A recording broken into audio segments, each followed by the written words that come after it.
Hello, hello. This is Dallas Cohen, and you are watching or listening to another episode of The Rebound Coach Live. Are you living the life you want? You might be looking at me like, that's a heavy loaded question for a random Wednesday afternoon. Okay, so I'm really excited to share with you today about are you living the life you want? And if this is your very first time sharing virtual space with me, welcome.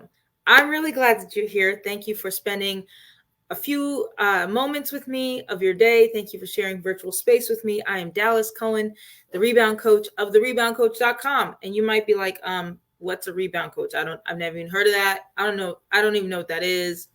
Okay. So life coaches help folks get unstuck. And I have the honor of serving high achieving women of faith who have lived through betrayal, trauma, or abuse, and helping them to reclaim territory in their relationship with themselves. And you still might be like, that still sounds like a lot. Could you give me a little more information? So that came from my own life story of being married almost 10 years to a man who wanted me dead. And unfortunately, he almost had his opportunity. That didn't make sense for someone like me. I had a good faith-based Christian upbringing. I had two parents. They loved God. They loved each other. They were married for a lifetime till my mother passed away. My dad was her caretaker, like model, good example of a marriage and family. At the same time, I was molested from the time I was 8 to the time I was 16. And as many people know, that really radically affects how you see yourself, how you relate to God in a household of faith, and how you relate to men, for me, as a young girl. So fast forward, when I met the man that I married and eventually divorced, there were definitely red flags. There were definitely signs that this was not going to be an easy union.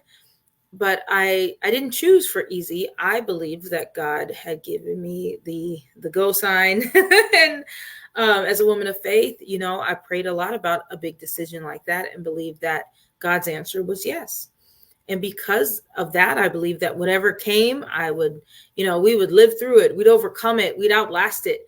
God would swoop in and save the day. And he did, just not in the way I was anticipating. So we got into a cycle of what I call coping and crisis. So this is where you're kind of barely making it all the time. You're walking on eggshells. You're hoping something doesn't blow up. And it seems to always blow up no matter what you do. And we were in this kind of crisis for coping and crisis cycle for the better part of 10 years, almost 10 years. Everything kind of came to a head at the end of 2019. Beginning of 2020, when he eventually left for another woman. He was a serial adulterer, so there were many mistresses, but this one was different. He left for her. And I found out maybe the day after, he and that woman had been plotting my murder, and had been doing so for months. And everything kind of comes to a halt in those moments. If you're watching a movie and you hear that record scratch moment, like that's what was going on. It was a reckoning. And I had to ask myself some really important questions, if you can imagine. So, I was threatened in every dimension, as a wife, as a mom, as a woman, as a child of God, but also as a coach. I had been coaching as a life coach for maybe 5 or 6 years by that time, specifically in the marriage and relationship space. So if you can imagine having a platform today in social media land, we understand platform, having a platform, building an identity around being married and staying married and how important staying married is no matter the cost. And then it's your marriage that falls apart. It's kind of like the pregnancy that you want to hide. Eventually, people are going to know. And I had a lot of important questions to ask and some really important decisions to make.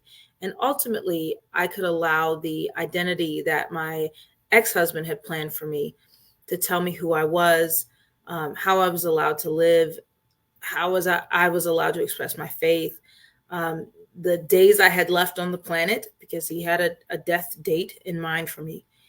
or I could choose life. So through a series of supernaturally divine, which I don't even know if those words go together, but supernaturally divine set of events, I'm alive and here with you today. My children and I are safe. We're continuing to grow, unlearn, relearn, and write a new story. Speaking of stories, I wrote my story. If any of that strikes a chord in you or someone you're thinking of, I wrote a book. It's called I Choose Life. Ooh, let's see if it shows up here. I Choose Life. Rewrite your love story and change your legacy. And it's not just, it is my story. So if you're wondering like what in the world happened, I need more information. If Law and Order SVU is your thing, you're going to enjoy this book. You can find it at thereboundcoach.com/book. That is thereboundcoach.com/book. You can get one of these hard copy books and I will sign it for you and write you a love note and send it to you. Or you can get one from Amazon and they will ship one to you, or you can get an ebook from there. But all of that information is at thereboundcoach.com/book. Okay. So it's not just my story. I did want to say that it is a life map. It is helping to understand. So if you love someone who's in an abusive relationship, and it doesn't have to be with a spouse, it could be, with a family member, a work colleague, a boss, someone at church, anywhere. And you want to know how to help. You want to understand why they stay. You want to be a support. This is for you too. Again, you can find it at thereboundcoach.com/book. Okay. So today we are going to talk about, are you living the life you want? That's almost a rude question to ask because for so many of us, we kind of justify where we are. We have a lot of reasons why we are not reaching our goals. We have a lot of, and I put reasons in air quotes if you're listening and not watching. We have a lot of reasons why we haven't achieved this, why we're not even pursuing it, why we're behind on this, that, or the third, right? Choosing life, when we talk about choosing life, it is in every decision, choosing what gets you closer to your goal, whatever that goal is, right? And when we were young, we believed that anything was possible. So many of us, if you have kids, if you have young people in your life and you ask them, what do they want to do when they grow older, especially real young kids, that 4, 5, 6, they want to be unicorns and cartoon characters. They want to grow up to be the character, right? I want to be a princess. Well, you live in America. I don't care. I want to be a princess and you better give me a tiara, right? Like they won't be denied. And they don't even imagine it not being so, unless you tell them that they can't, right? So disbelief, fear, doubt that comes from the environment. Kids are born with and hardwired for faith, for big faith, for endless possibilities. And there's nothing that tells them they can't be an astronaut or a shooting star or a dinosaur. What do you want to be when you grow up? A dinosaur. Okay, let's work on that growl, right? All right, no one tells them, well, somebody might be like, hey, you can't be a dinosaur. That's not a real thing. There's rules, there's laws, right? But they believe that they can. They believe they can be anything, right? And as we get older, over time, we limit our possibilities and start choosing out of fear. You ask a teenager what they want to be, they go, I don't know. Why don't they know, right? Not everybody, right? But some, I don't know. Well, why don't you know? Well, I can't do this because of that. And I can't, I kind of like this, but they don't get paid a lot. And like all this logic comes in, all these reasons in air quotes, why they can't have what they want. And they stop even knowing what they want. They stop trying to define their own desires or craft their gifts or anything, because, anything could happen and it didn't work out for anybody else in my family. Why would it work out for me? And maybe I'll just work at Walmart. Nothing wrong with working at Walmart, but you know what I'm saying? Like, it doesn't start that way. And somehow we end up with all of these justifications for essentially mediocrity, for just not going for it. Eventually our lives and our choices are restricted by past experiences, like the algorithm of life. So if you're watching or listening, you're watching or listening on a platform, on some sort of social platform, right? You're on YouTube, you're on Facebook, you might be on Instagram, you might be listening on Clubhouse or some other platform. But okay, in all the platforms, there are algorithms that tell you what you want to see, right? So they're watching, they're listening. Did you click on this and you click on? Matter of fact, I'll give you a perfect example. I'm looking to have some t-shirts made, and I've been clicking around some websites for that. And don't you know, it shows up on my Facebook feed. Now, did I ask Facebook to show me ads on t-shirt printing? No, I did not. But it's little sneaky algorithm and cookies and Big Brother found out. And sometimes they listen through your phone, and you could just be having a conversation and suddenly ads pop up, right? Why is that? It's curated. It's a curated experience. So we think we're surfing the internet. We think, I use surfing, that dates me. Oh my gosh. We think that we're having some sort of organic experience when really all of it's been curated.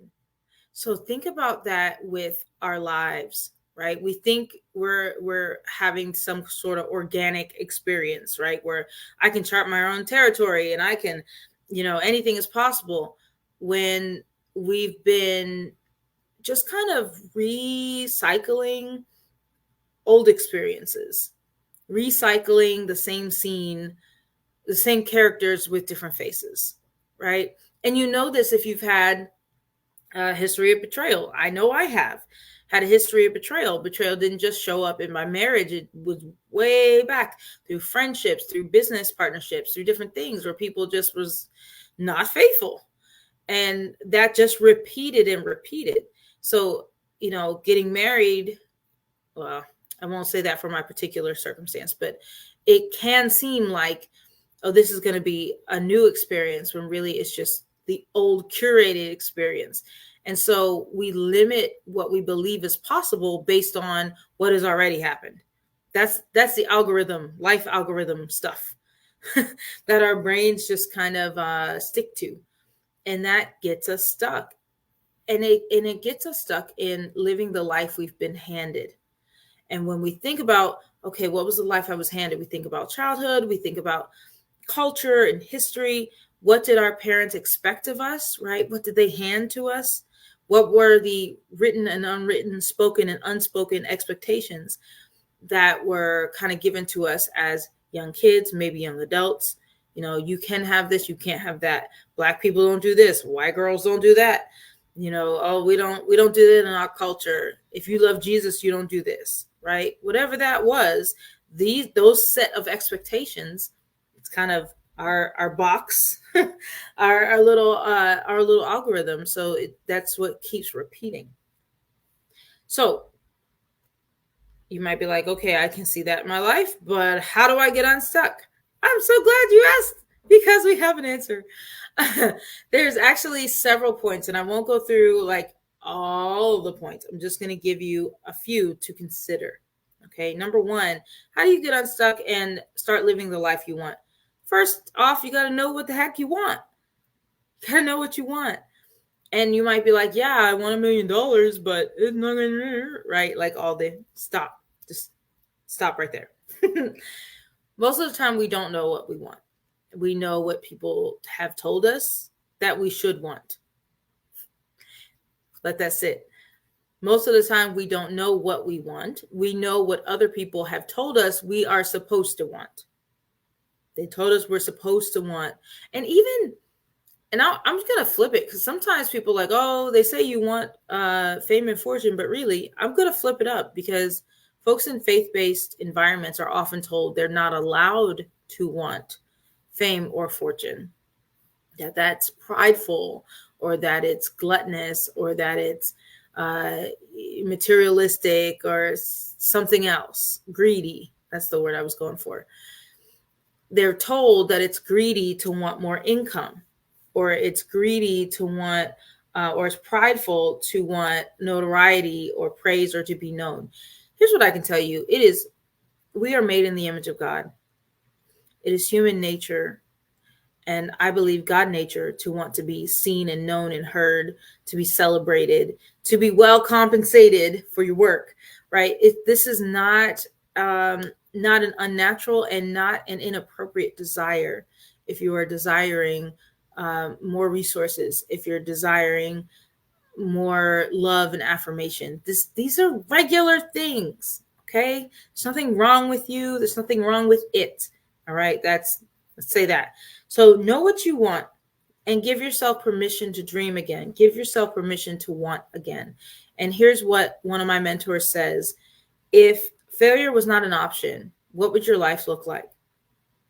If failure was just that's not a thing on the table, we take out all of those justifications for failure and mediocrity, what would your life look like? Where would you live? Who would you live with? What does your living place look like? Are you on the beach? I'm getting a mansion on the beach. Okay. Just going to say that out loud again. I get a mansion on the beach. That's coming for me. But where are you going to live? Are you going to be in the woods? Are you going to be in the country? Are you going to be in a city? Are you in a penthouse? Where do you live? Who do you live with? What does it look like? Does it rain there? Is it warm? Are you in a cold climate? Are you up high in the mountains? Are you on an island? What does that look like? What kind of income do you have? Who do you live with? What's your family look like? What do you get up and do every day? What are the things that bring you joy? What are the habits and, the freedoms? What are you looking forward to in life? And you can create this idea the same way, guys, the same way we create fears, right? If we imagine something bad happening to ourselves or someone we love, and we think about that and we get fearful and we stress, when we stress about negative possibilities that have not happened, it is the same muscle, just in the different direction. We can also meditate on positive possibilities. We could think about, oh my gosh, what if this works? What if it works? What if it goes well? What if this falls into place? What does that look like? What if my wildest dreams come true? What does that look like? All right, so give yourself permission to dream again. If failure wasn't an option, what would your life look like? Number 2, learn the skills you were lacking. Many, many, many times, if not all, the distance between you and a certain destination you want to get to is a skill. Either you don't know because no one has told you, or you're not in practice of what you know because you have no accountability, right? No one's checking you. No one knows about your goal. No one's calling you to task on your goal. No one is making sure that you are applying the skills that you've learned, or you just haven't learned the skill, right? You don't know what you don't know. If someone says, I want to be a basketball player, right? Even if they're a short person, I want to be a basketball player. You still have to learn the skill of basketball. Like, that's a skill you must learn in order to be a basketball player.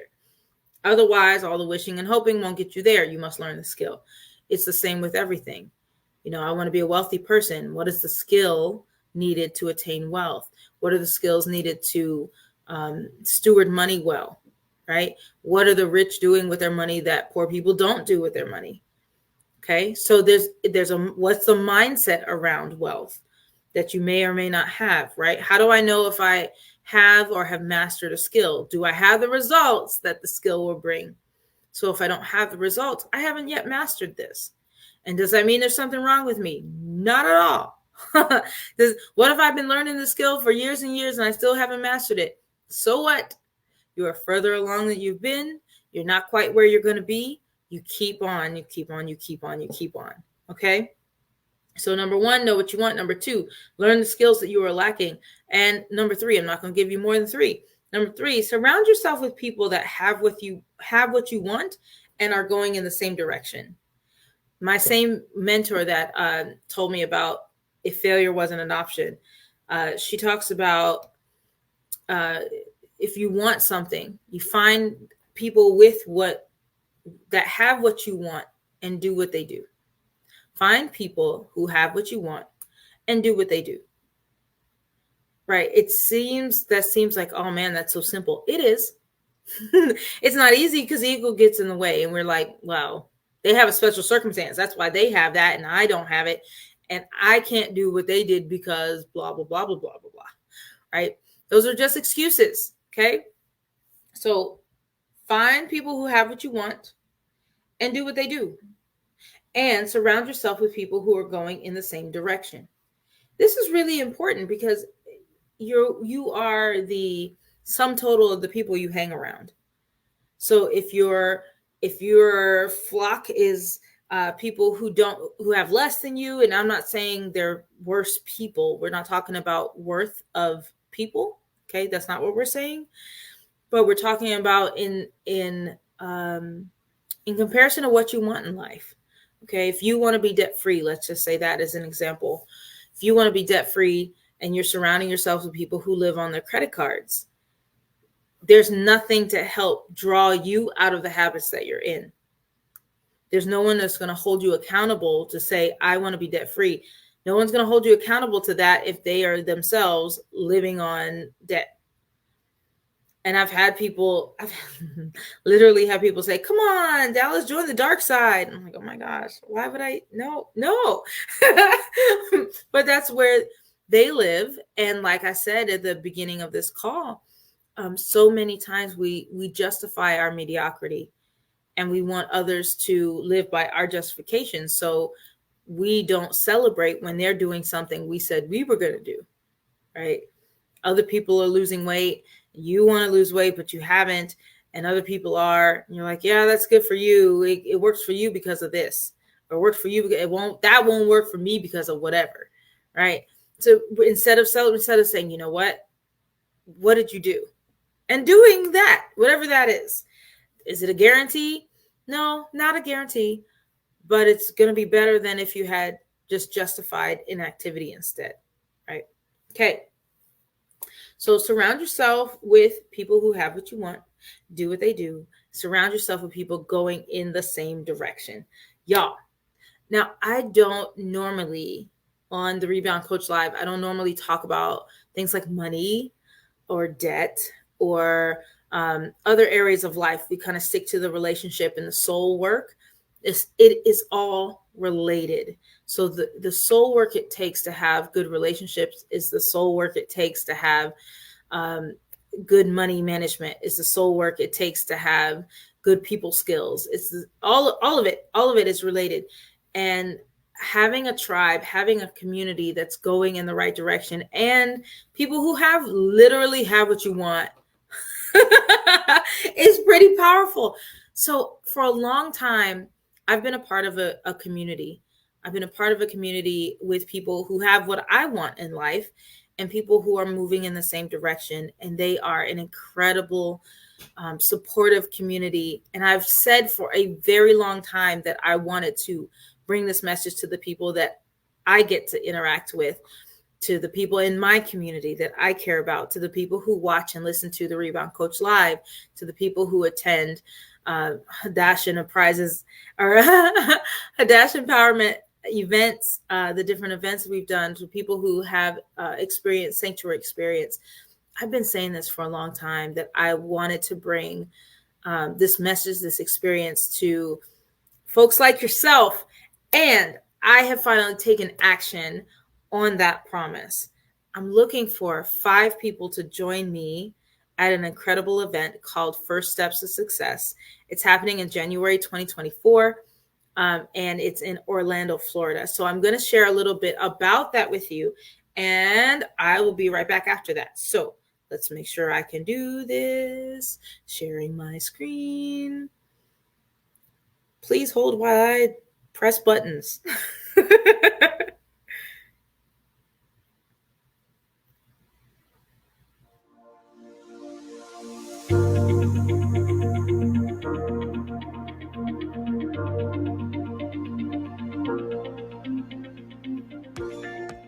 April had a brilliant idea.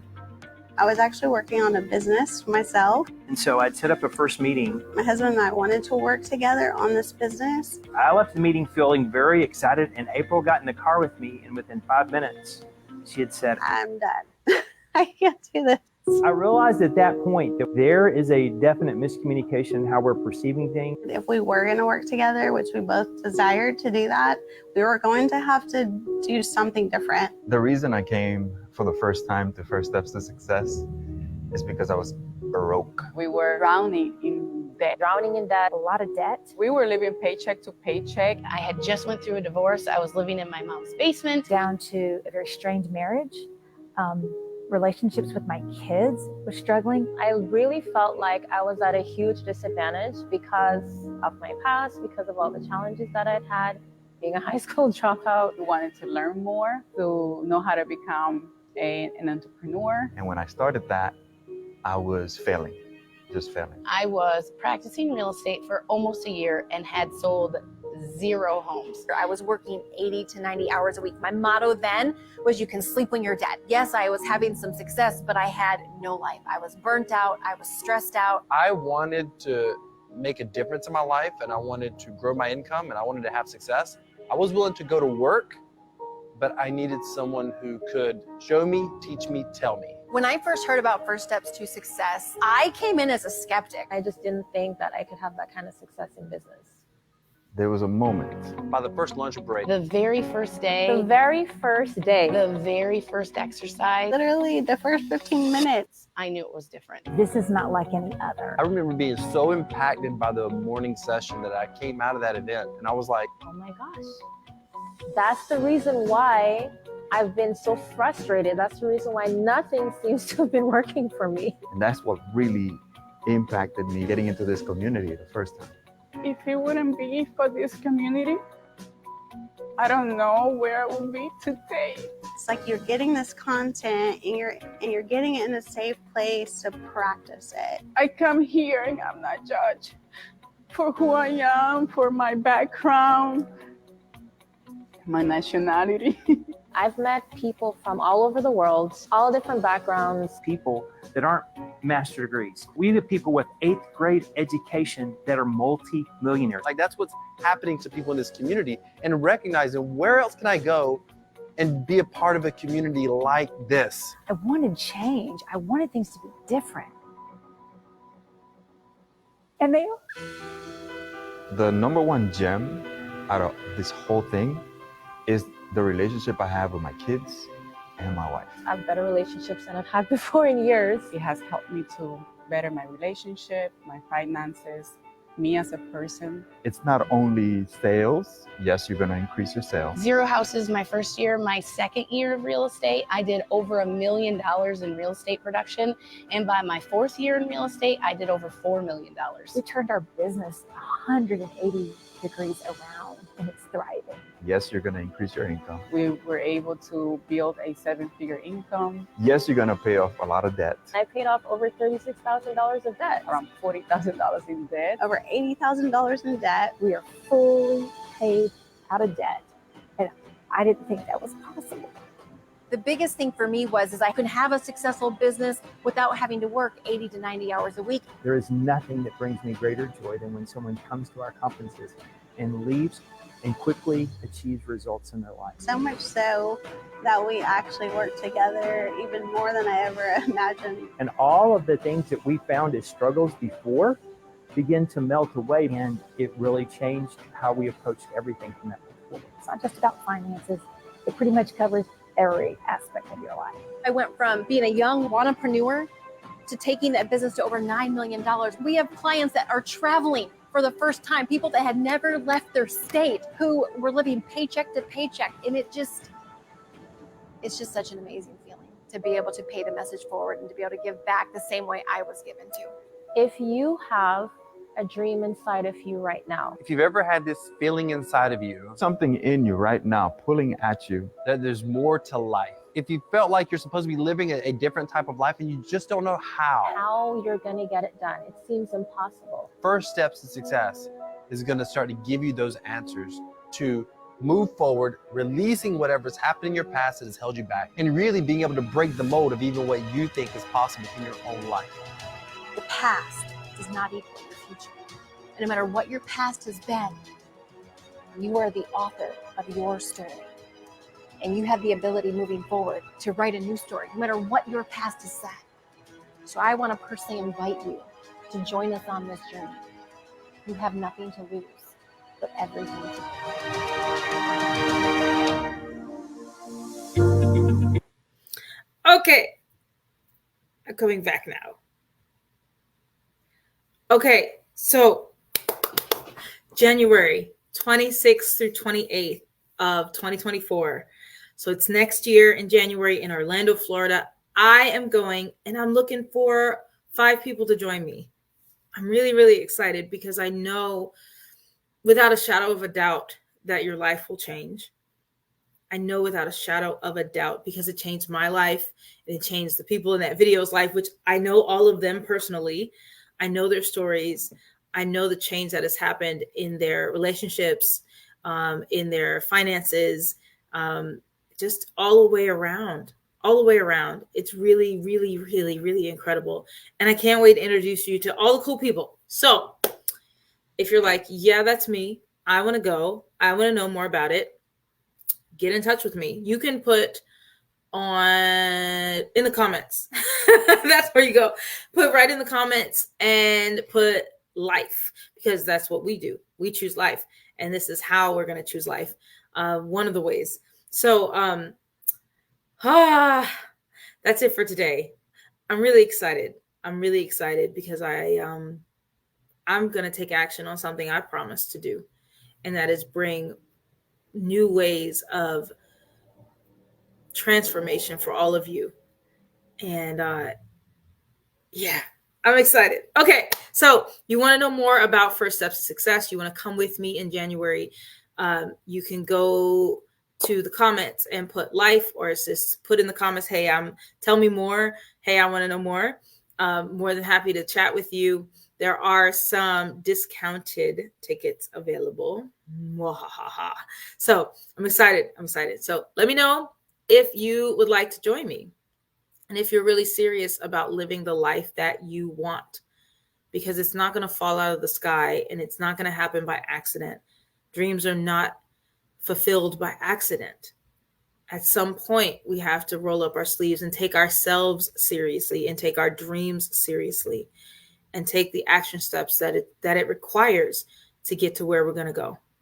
So thank you for joining me today. I'm proud of you. I'm excited for you and for your next. And until next time, choose life.